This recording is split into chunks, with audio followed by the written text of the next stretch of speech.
Good afternoon, everyone.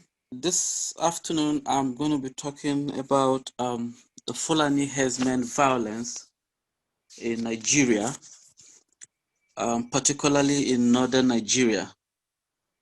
And a lot of people don't really seem to understand who the Fulani herdsmen are. The Fulani herdsmen are not just some group of nomads, but they are the fourth deadliest terror group in the world, according to Global Terrorism Index. And over time, we've had issues of these herdsmen and their activities, especially in some parts of northern Nigeria, especially the Middle Belt, to be precise. But lately, we are beginning to have this problem across other parts of the country. And the question is, what do the Fulani herdsmen want? What exactly motivates their activities? A lot of people are also worried that the government of Nigeria has not really done enough to help checkmate the activities of these Fulani herdsmen. Communities have been raided in various states in northern Nigeria. People have been killed. Houses and properties worth billions of naira have been destroyed by this group. Some may argue that it is about the clash between these herdsmen and farmers. Some will say no, it is more of religious clashes. And some are of the opinion that this is just has to do with mere disagreement.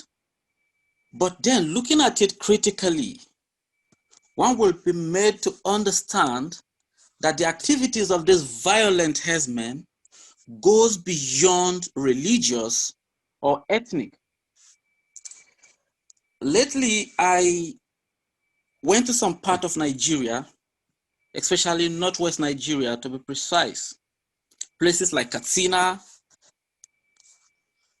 and I came to realize that these herdsmen or Fulani herdsmen also perpetrate these crimes in places like Katsina, Zamfara, and Sokoto state. And the question is, these states are dominated by Muslims. So why are there still attacks in these states? But there's something fundamental here, and that is the fact that the victims of this crisis, even in states like Katsina, Sokoto, and Zamfara, are mostly Hausa commoners, the local Hausa people, while the aggressors are often suspected to be Fulani herdsmen. So when you look at it, you will agree with me that these activities of violent herdsmen goes beyond just religious or ethnic, as alleged by some section of the media or of the public. It has to do with Fulani hegemony. It is more of an extension of the Usman Danfodio jihad repeating itself in a 21st century society. And that is why the activities are largely unchecked. And that is why the states or the federal government have not really done enough to checkmate their activities across the country. And they are really doing a lot of destruction, not just in northern Nigeria, but also in southern Nigeria. We have states like Delta, we have states like Enugu, Abia, and some other states, even River State, have also had issues of these violent herdsmen. So when you look at the map of Nigeria and you look at the activities of these herdsmen, one will be forced to believe that it is just a matter of time. Their activities will be prevalent in southern Nigeria as it has been in northern Nigeria.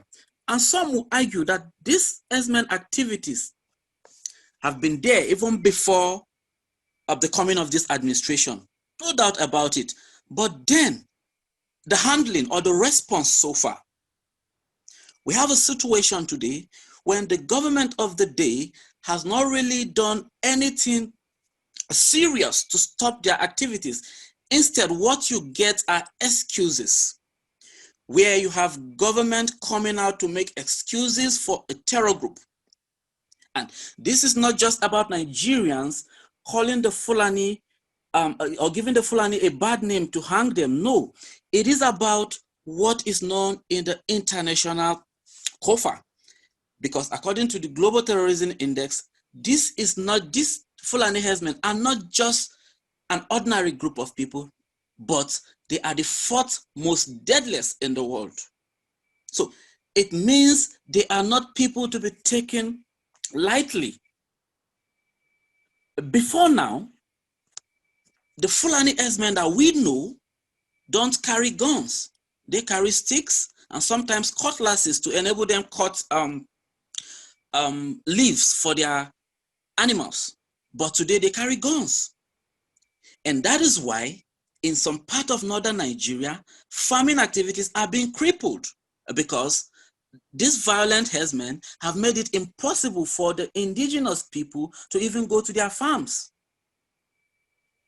And there's something that is also fundamental, and that is the fact that between 2015 and date, there've been this inconsistency in narrative by those in authority. And that is why in 2016, the narrative was that it is a clash between farmers and herders. Then sometimes in 2017, it metamorphosed into what they call banditry. Then in 2018 or thereabout, the nomenclature changed to communal clashes. Then in 2020, you have a situation when the government has changed the narrative from communal clashes to what they call revenge killings or reprisals. And the question is, are reprisals constitutional? The answer is no, because reprisals are illegal. It is illegal for any citizen to take law into his or her hand. But you have a situation here when the government, whose responsibility is the protection of lives and property, are now making excuses for criminal gang. So that is the reality today. And this is happening with nothing serious being done to put an end to it. Like in southern Kaduna, where I come from, dozens of communities have been displaced and occupied by these violent herdsmen. We have over 100,000 persons that have been displaced. They are now forced to live in IDP camps. And the government is not even admitting the fact that communities are being occupied by these violent herdsmen. There's this denial from the government that, hey, okay, if you claim your communities are being occupied, can you show us the community? In the month of July, to be precise, I, alongside some friends of mine, flew some drones across communities in southern Kaduna, and the footages obtained showed communities where the indigenous people were displaced are now occupied by these violent herdsmen. The story is the same in Taraba. The story is the same in Benue. The story is the same in Zamfara and even Katsina, the president's home state. And there's one thing that is fundamental. When you ask the victims of this crisis, who do you think are responsible for these attacks? There's this unison answer: Fulani herdsmen. So it is not about people alleging or just suspecting or speculating. No, it is a known fact, because in most occasions, the survivors of this attack identify those who comes into their community to attack them. And looking at the current security architecture in the country, some Nigerians even believe that the security architecture has been Fulanized. And that is why you have key positions of security are being occupied by Fulanis. So I don't think it's a mere coincidence. I think there's a deliberate attempt by the current administration to continue to allow these violent herdsmen to perpetrate their evil acts. Because in 2019, the OPC issued a press conference calling on the president of Nigeria, President Muhammadu Buhari, to resign his position as the grand patron of the Miyati Allah Cattle Breeders Association.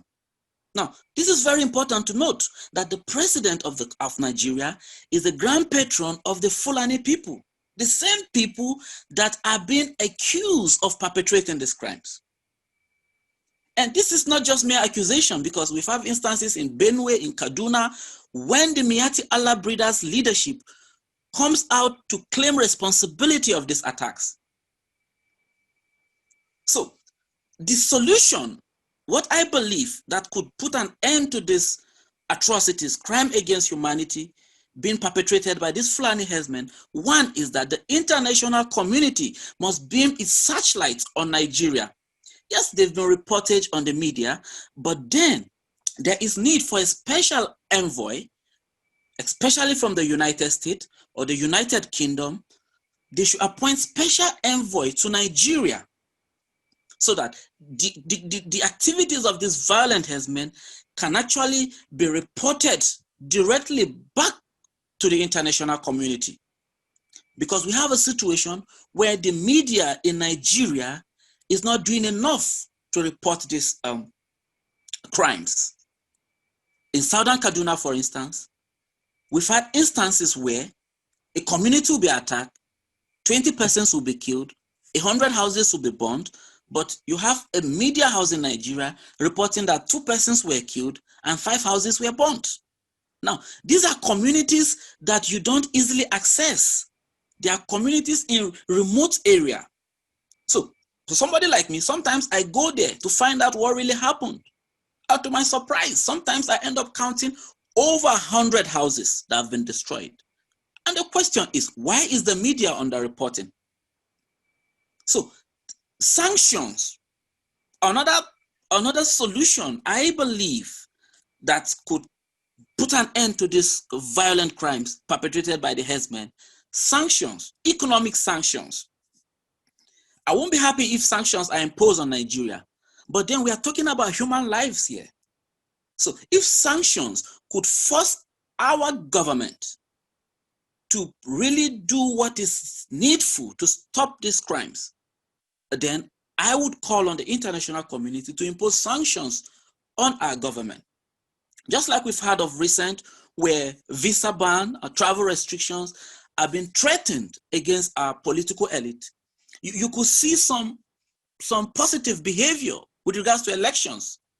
So I believe that such sanctions could actually help those in authority to sit up, because we have a situation today when state governors are now signing memorandum of understanding with these violent criminals. In Kaduna, in 2016, December to be precise, the governor confessed to paying these violent herdsmen compensation to stop killings. In Katsina, the governor also confessed to signing MOU with this criminal element. So I believe that